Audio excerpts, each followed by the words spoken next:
우리가 함께 봉독한 마가복음 5장 25절에서 34절까지의 말씀을 근거로 믿음의 손을 내밀다 라는 제목으로 말씀의 은혜를 나누겠습니다. 한국교회에서 굉장히 청빈한 삶, 그리고 많은 목회자들에게 존경을 받는 목사님으로 기억되는 분이 한 분 계십니다. 바로 한경직 목사님이라는 분인데요, 종교계 노벨상이라고 불리는 이 템플턴상을 수상하기까지 한 이 영락교회의 원로 목사님이시죠. 한경직 목사님이 은퇴하신 뒤에 이제 좋은 집을 다 마다하고 이제 남한산성에 있는 18평짜리 단층 건물에 들어가서 그곳에서 이제 노후를 보내셨다고 합니다. 그런데 이 한경직 목사님의 건강이 좋지 않다라는 소식이 그 교계 안에 여러 목사님들에게 전해지게 되었던 거예요. 그래서 당시 교계에서 이제 중직을 맡고 계셨던 많은 목사님들이 이 한경직 목사님이 은퇴해서 머물고 계신 그 남한산성에 있는 그 집, 그곳에 병문안을 갔던 거죠. 이분들은 이제 하나같이 한국 교회를 어떻게 보면 이끌어간다라고 말할 수 있는 그런 아주 유명하신 목사님들이 많았어요. 그런데 그 방문자 중에서 한 분이 이 한경직 목사님을 뵈면서 이런 부탁을 했다고 합니다. 목사님, 모처럼 이 교계의 중진들이 모였으니까 목사님께서 어른으로서 좋은 말씀 한마디만 해주세요. 이렇게 부탁을 한 거죠. 그런데 이 한경직 목사님이 그 얘기를 듣더니 한참 동안 아무 말을 못 하셨대요. 그리고서 가만히 그렇게 골똘하게 생각을 하시다가 한경직 목사님이 겨우 입을 떼서 이 한마디 말을 던졌다고 합니다. 목사님들, 예수 잘 믿으세요. 예수 잘 믿으세요.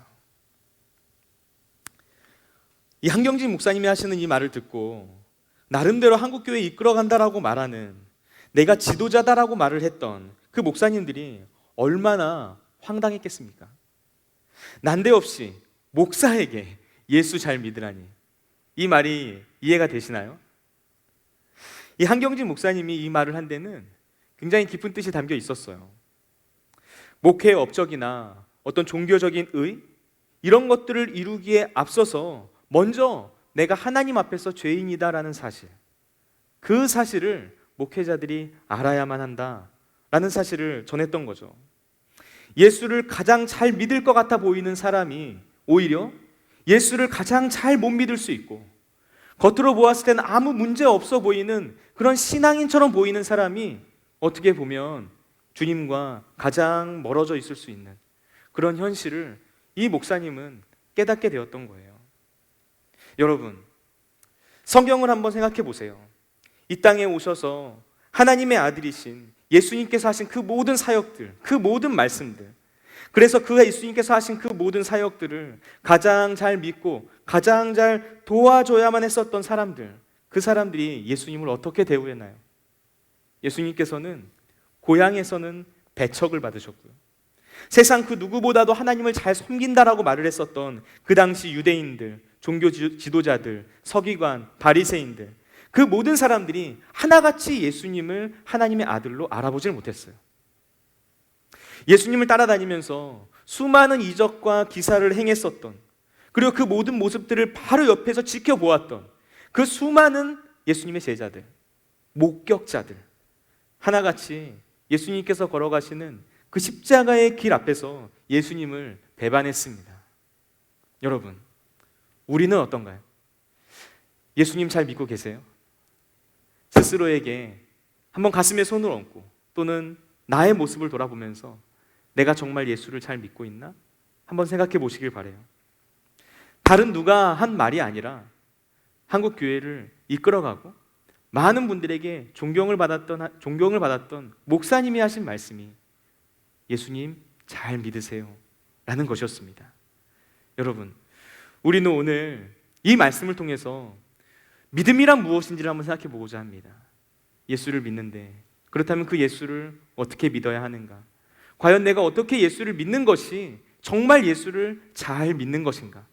우리가 그 사실을 생각하면서 주님 앞으로 나아갈 때 이 자리에 함께하고 있는, 또 온라인으로 함께 예배드리고 있는 우리 모든 청년들과 성도님의 삶 가운데 하나님께서 허락하신 놀라운 믿음의 역사 충만하게 되시기를 예수님의 이름으로 축원을 드립니다. 첫 번째, 고통은 우리를 예수님께로 이끌어준다는 거예요. 오늘 본문에는 혈류증을 앓고 있는 한 여인이 등장합니다. 근데 여기서 우리에게 생소한 단어가 하나 있죠. 바로 혈류증이라는 단어예요. 이 본문에서 말하고 있는 이 혈류증이라는 질병은 쉽게 말하면 만성적으로 이 여자의 자궁에서 출혈이 멈추지 않는 병이라고 할 수 있습니다. 한번 하혈을 하기 시작하면 계속해서 출혈이 지속되는 거예요. 레위기 15장에 나오는 이 정결규례, 이스라엘의 율법에 따르면 이 혈류증은 부정한 것으로 간주되었습니다.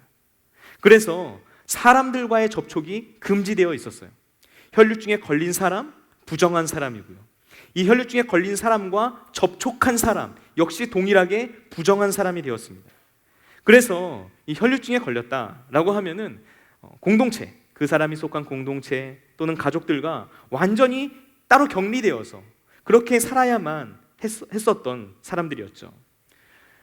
그런데 문제는 뭐냐면요, 이 혈류증에 걸린 사람들이 공동체에서 따로 분리되는 것만 문제였던 게 아니라 그렇게 공동체에서 분리된 이후에도 하나님 앞에 나와서 성전에서 예배 드리는 것조차 어려운 그런 사람들이었다라는 거예요. 여러분, 지금 오늘 본문 말씀에 나오는 이 여인은 부정한 자가 되어버린 여자입니다. 공동체로부터 거절당한 사람이에요. 많은 사람들에 의해서 수군거림을 받았던 여인입니다. 수많은 사람들이 이 여인을 보면서 수치감을 느꼈을 거예요. 그리고 많은 사람들이 이 여인이 하는 행동, 말, 또는 그 여인이 지금 걸려있는 그 병에 대한 이야기를 듣고서 차가운 시선으로 이 여인을 대했겠죠.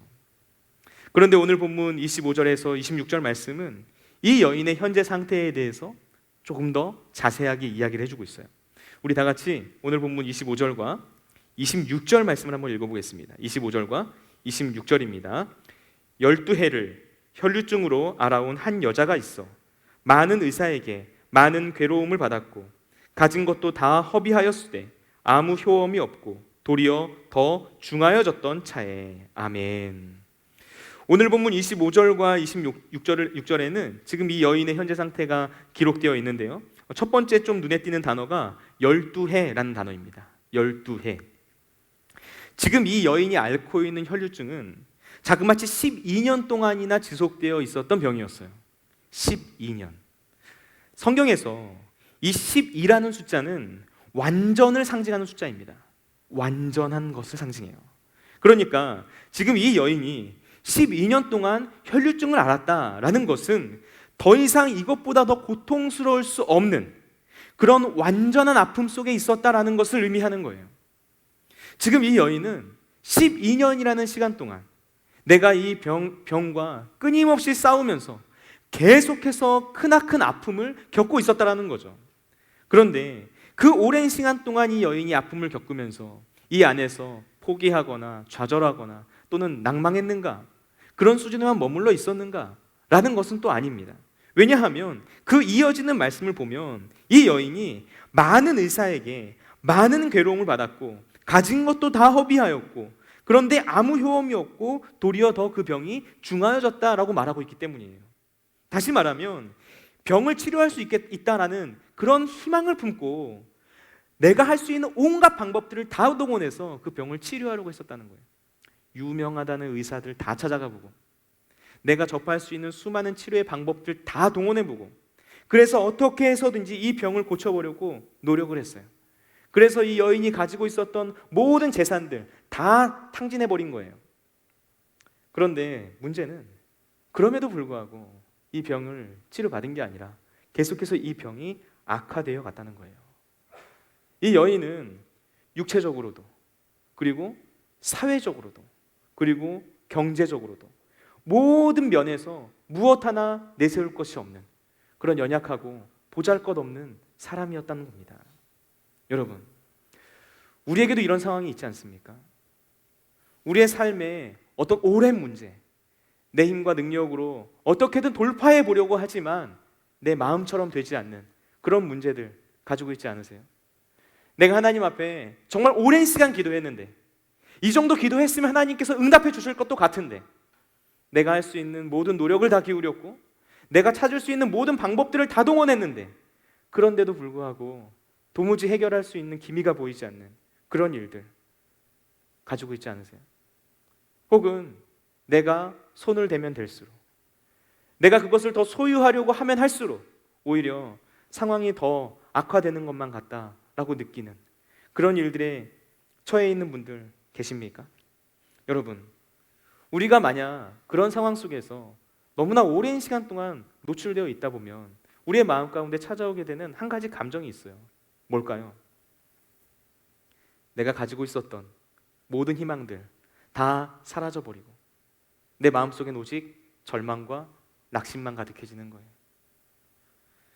예전에는 그래도 조금의 희망이 있었는데, 그래도 이렇게 하면은 뭔가 되지 않을까라는 그런 자그마한 기대라도 있었는데, 그 모든 것들까지 다 사라져버리고 내가 할 수 있는 모든 방법 다 동원했는데 이건 안 되는 일이구나 라고 느끼게 되는 그런 마음, 아마도 우리의 마음뿐만 아니라 지금 이 말씀 속에 나오는 12년 동안 혈루증을 앓고 있었던 이 여인의 마음도 동일했을 거예요.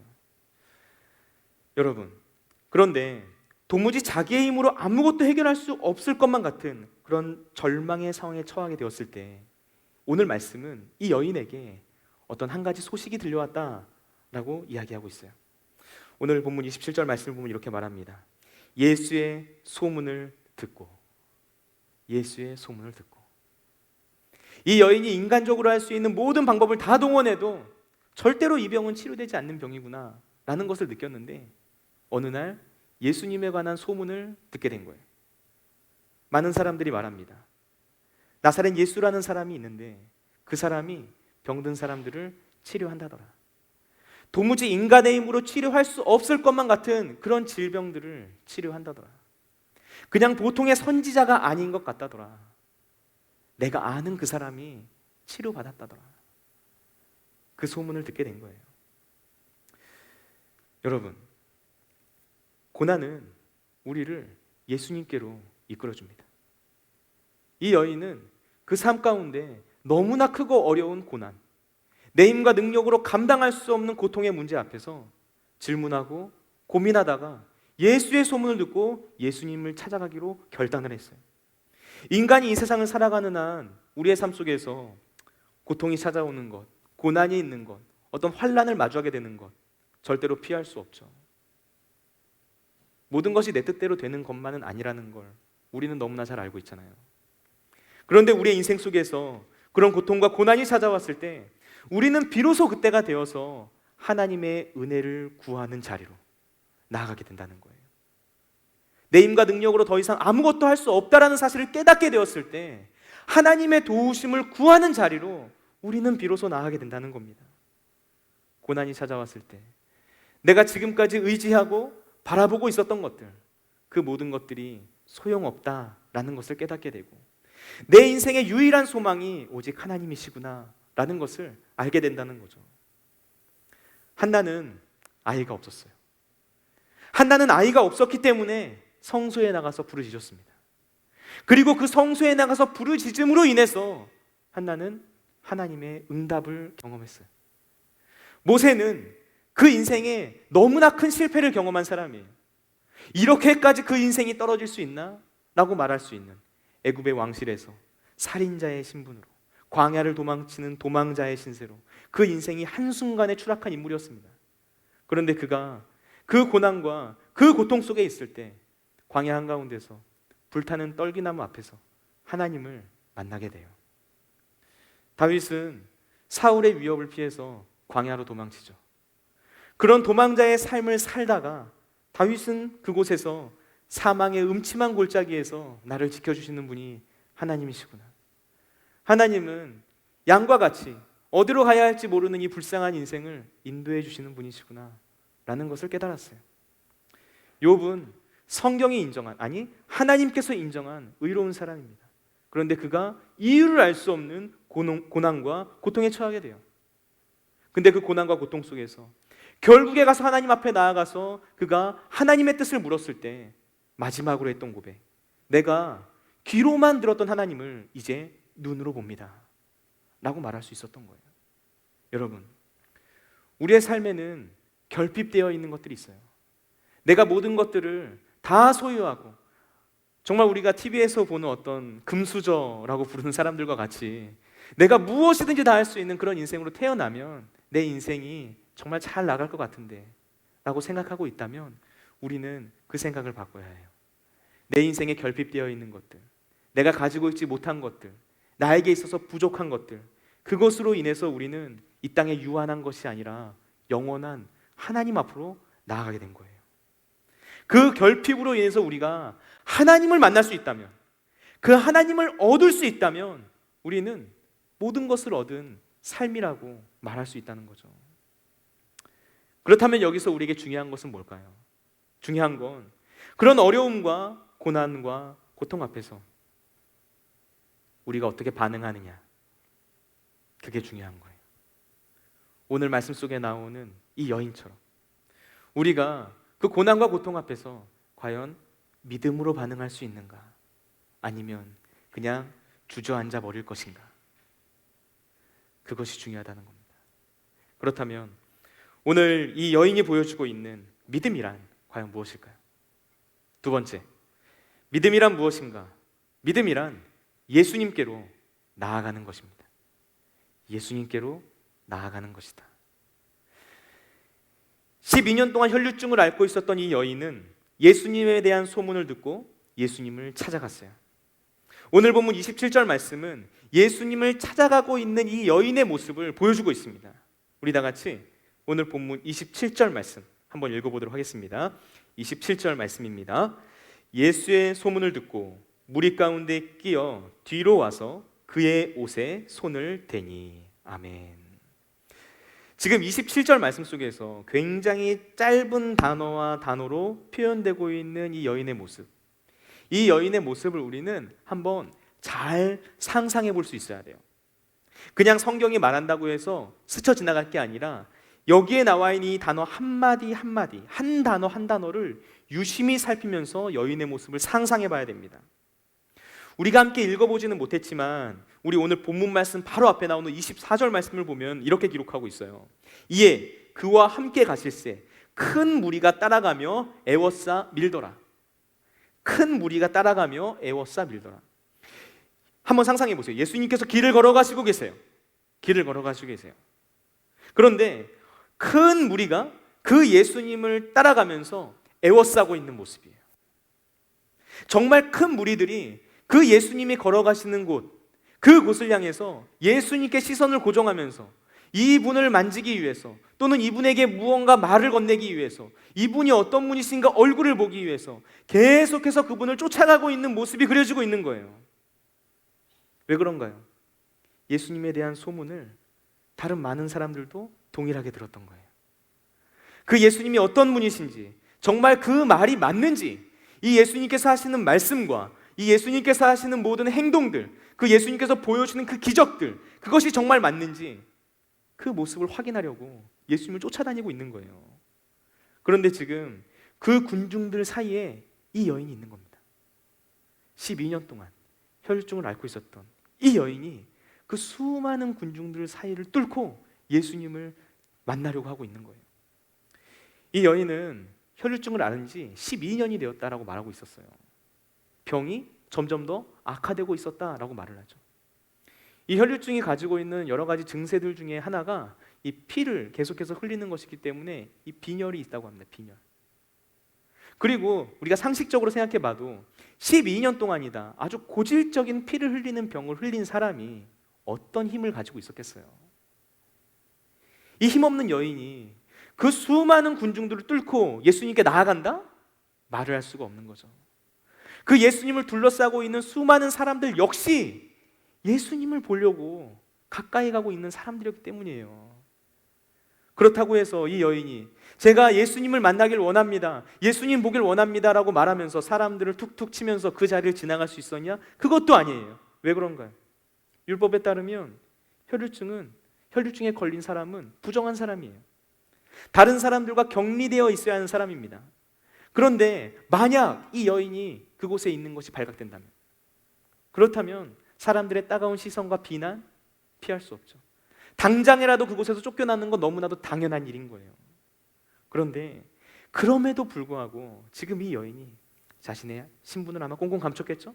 그러고서 그 군중들 사이를 비집고 들어가고 있는 거예요. 이리 치이고 저리 치이면서 수많은 사람들이 밀어서 넘어져도 또다시 일어나서 계속해서 예수님을 만나기 위해서 끊임없이 앞으로 나아가고 있는 거예요. 여러분, 진정한 믿음은 예수께로 나아가는 거예요. 온갖 핑계를 대면서 뒤로 물러나는 것, 뒤로 미루는 것, 믿음이 아닙니다. 주님과의 만남을 위해서 모든 장애물들을 다 돌파하면서 나아가는 것이 바로 믿음이라는 거예요. 미국의 한 대학교 교수, 47세 아주 젊은 나이에 췌장암 말기 판정을 받고 세상을 떠난 교수님이 있습니다. 시한부 선고를 받아서 마지막으로 했던 그 대학 강의, 그 강의가 책으로 출판됐는데 마지막 강의라는 제목의 책이에요. 그분의 이름은 랜디 포시입니다.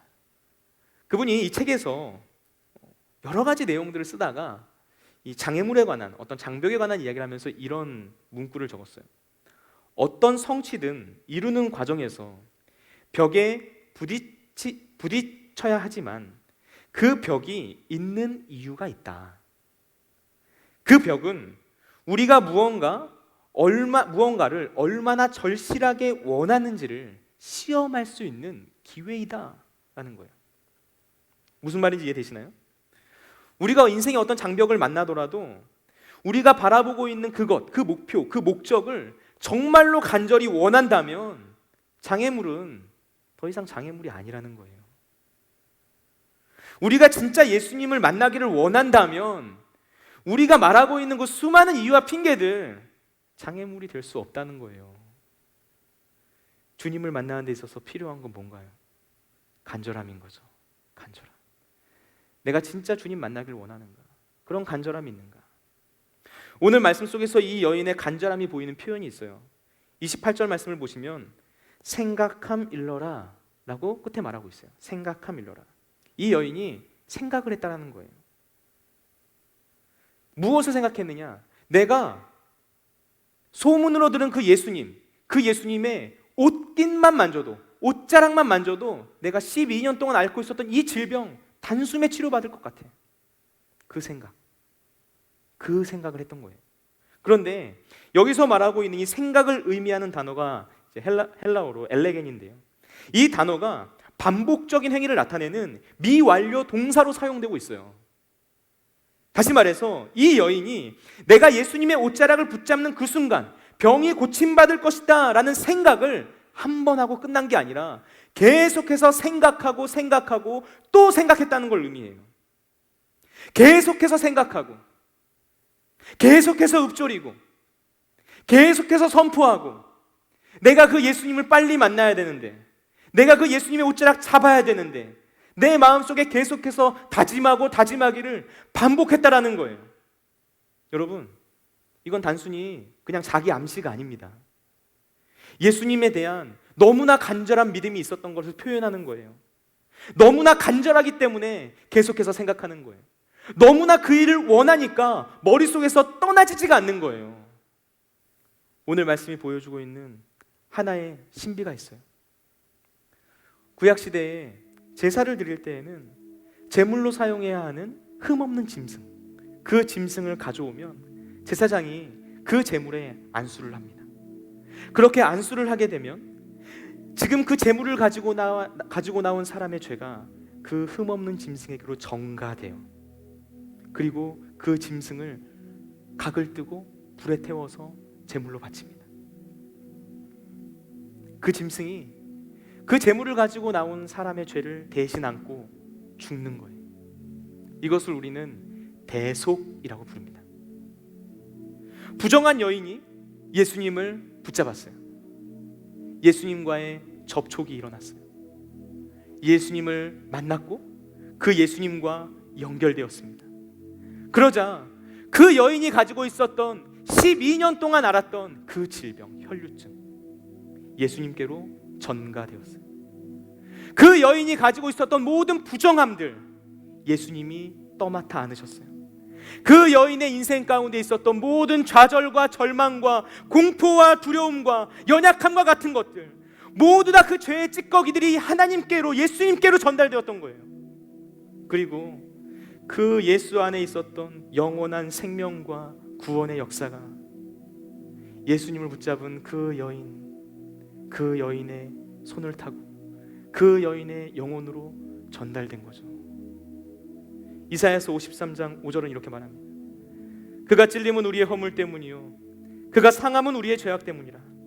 그가 징계를 받음으로 우리는 평화를 누리고 그가 채찍에 맞음으로 우리는 나음을 받았도다.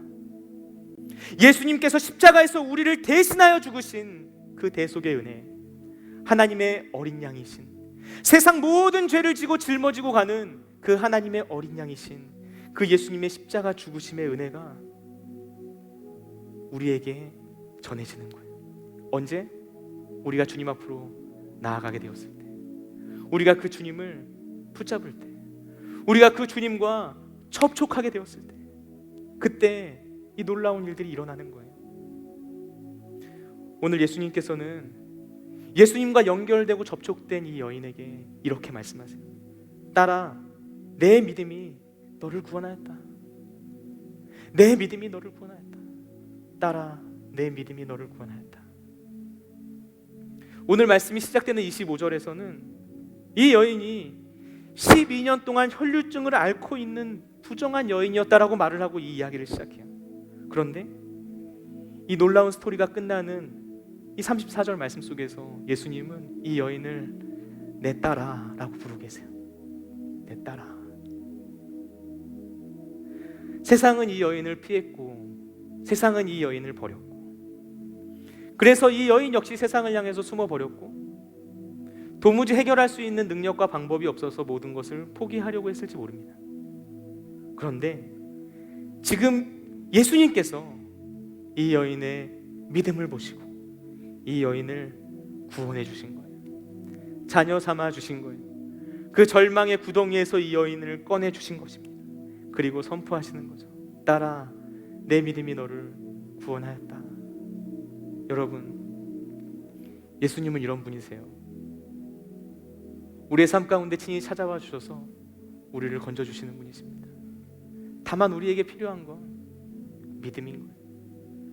이 말씀을 묵상하면서 질문했어요. 하나님, 제 눈엔 하나님 보이지 않거든요. 예수님 보이지 않거든요. 근데 어떻게 이 여인처럼 예수님의 옷자락을 붙잡나요?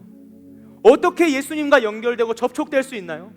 어떻게 내가 예수님을 붙들 수 있죠? 근데 그때 주님께서 저에게 이렇게 말씀하시는 거예요. 효은아, 그게 뭐가 어렵니?